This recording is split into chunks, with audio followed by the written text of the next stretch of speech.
السلام عليكم خۆشەویستان. هەینیە جمعەیە و لەناو میهرەبانینە. باشە ئەوە ژووری میهرەبانی ئەوە ناو خستەخانەی میهرەبانینە. لەناو خستەخانەی میهرەبانی نامێنە خۆشەکە دەربچیتن، دەمەوێ میهرەبانی بناسن. لۆیەکە لە زاری ئەو پیاوەی کە ژنەکەمان عەمەلیات کرد تەبیعی لەکنەما جمعانانی شەتاوەکو پێش غوڵبەی هەر لە میهرەبانینە. دەمەوێ ئەو برادەرە خۆی بناسێنیتن، یعنی باز بکە ئیشی چییە و چی لۆکرای لە میهرەبانی فەرموو. زۆر سوپاس و ستایش بۆ خۆی گەورە. اینجا دکتۆر دولێر من خۆم عەرەبانەم هەیە، پاقلا ئەفرۆشم. ئەم عەمەلیاتەی خێزانم لە دەرەوە زۆریان پێم وت، بەڵام لە لای دکتۆر دولێر خۆم سەعرەکەم دانا بێ ئەوەی کە ئەو هیچ شتێ بڵێ. زۆر سوپاس دەکەین و زۆر مەمنونم. زۆر سوپاس بۆ خۆی گەورە. ئەو عەمەلیاتە گوتیان بە چەندی وت دەکەین؟ وەڵاهی لە دەرەوە نزیک 2 ملیۆنیان پێم وت، بێجگە ئەوەی کە بێجگە لە هانیدا بەس حەق دکتۆر خۆی.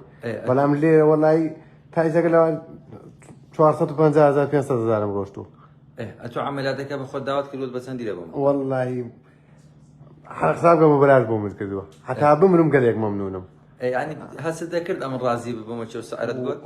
نا وەڵاهی وتم پێم سەر وچووکە لە دەرەوە بەخوای گەورە 2 ملیۆنیانەوت، بەڵام وەڵاهی کە خۆم دە وەڵاهی زۆر پێم سەیر بوو بەڕاستی. ئەدیکە گوتی یعنی کۆها ڕازی یعنی واسەتە بووە تو؟ نا وەڵاهی هەر یەکەم جارش بووم بتبینم، ئەوە بەمەوە دووەمی جارمە بتبینم. وەرەقەت لە کنی کەسی نابوو؟ نا وەڵاهی عەرەمامە هەر بە خۆم ئەمە دووەمی جارمە لێم بتبینم. پرسیەت و چ حیزبەچی؟ نا وەڵاهی لێم پرسیەت و چی؟ زۆر سوپاس بۆ خۆی گەورە کە ئینسانی وەک تۆی خەڵک کەواتە ئێستا ئەمە دەرێن میهرەبانی هی هەمووانە لۆ هەمووانە زۆر خێزانە دڵی کوو بوو. وەڵاهی لەخوا بەزیادیە دەمانەوێت بە سەوتی تو دەربچیتن بزانین خێزانت چ معاناتە چیە بوو ئێستا دڵت کووە؟ دەست خۆش بێ دکتۆر، زۆر مەمنونم. دەست خۆش پێت خۆش مەسەد کە پیاوەکە سەعری عەمەلیاتی دانا؟ ئەوانەی بە حاتی یەکەم زاری سەعری عەمەلیاتی دانا بنیا؟ لەوانەیە خێزاریشی بی. میهرەبانی کە دەرێن بە خۆت سەعری دادەنێ بەس بزانین فەقیرە کە گوتی ئەمن وەزعی مادیم ئەو هالەیە بەخوا دکتۆر لێرەم پێم ناکرێ و عەمەلیاتی بکەم، پێم ناکرێت بەخوای گوتی پێم ناکرێت.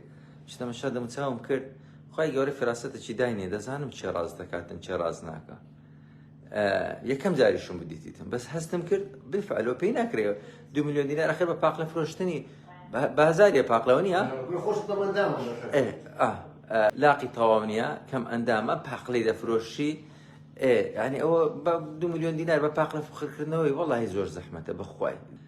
ئەجە خۆشەویستان جمعەیە سەڵاواتتان لێ بڕینەتیتن.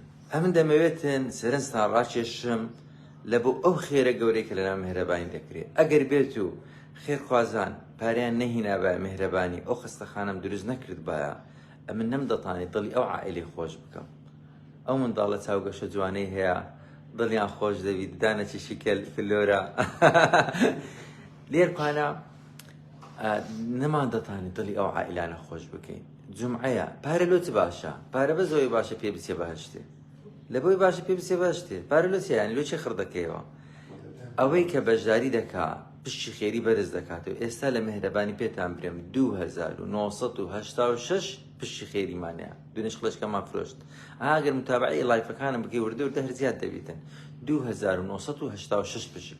چەند پشکمایە بگاتە 3000 چاردە پشکمامە پلانی ئەو پلانی کە دامان نابوو هەتاوەکو کۆتایی ئەو ساڵی ببیتە 3000. ئەو وەختی سەتا چلی ئەو خەستخانەی بە زەوی و بە بینا و بە ئەسیزەی وەقف دەبی کاس کە ساعی بینا بێت تا ڕۆژی قیامەتێ.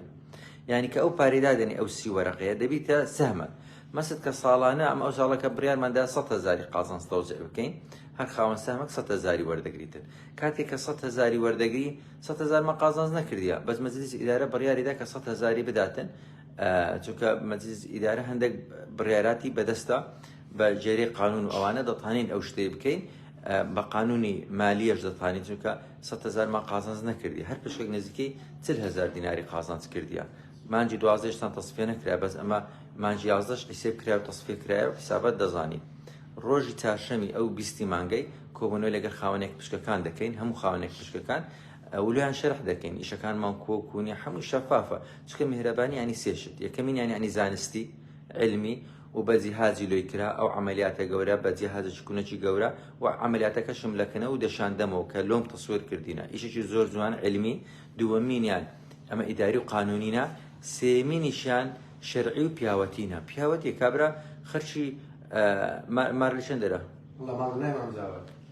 لە مامزاوی و کەس دەزانن لە مامزاوی دەورەمەند بیتن کابراێک دەورەمەند ئەسڵ کرێتی لە مامزاوی کرێتی باشە لە مامزاوی بی و کرێتی بی دەبی چ بیت مامزاوتان خۆ دیتە یەک دەورەمەندی لە مامزاوی دانانیشتی دەورەمەندی لێە وڵا یەک دەورەمەند بی خۆی دەستە ستیەکان دادێنیشیکن هەر نادێتە ناو شاری هەولێرێکە لە مامزاوی باوەڕ ناکەم یەک کەسی دەورەمەندی تێدابی یعنی هەمویان کەونە فەقیرن هەندێکیان قسەی لە فەقیری دەرچوونە لە مامزاوی چونکە داعمیم خراپە بەڵام کەس نیە زۆر دەورەمەند بی لە مامزاوی فلەبەر ئەوەی ئاسانە دەزانی ئەو بەسیرەتە خوای گەورە دایتەمە و یارمەتی هەموو خەڵکی دەدەین هیچمان نەکردبی دەرێ نەخەرشی ئەمە باوەڕم بە قیامەتی هەیە لەبەر پێناو خوای گەورە سەڵاواتە چی لێدا کاتێک کە سەڵاواتەکەی لێ دەدا ئەمە دڵمان خۆش دەبی دەبا و نەخۆشش سەڵاواتەش لێدا سەڵاواتە چی لێدا اللهم صل على سيدنا محمد با پیاوەکەش سەڵاواتە چی لێدا اللهم صل على سيدنا محمد وعلى آل محمد وەرن خۆتان بکەنە شریک لەو سەڵاواتانە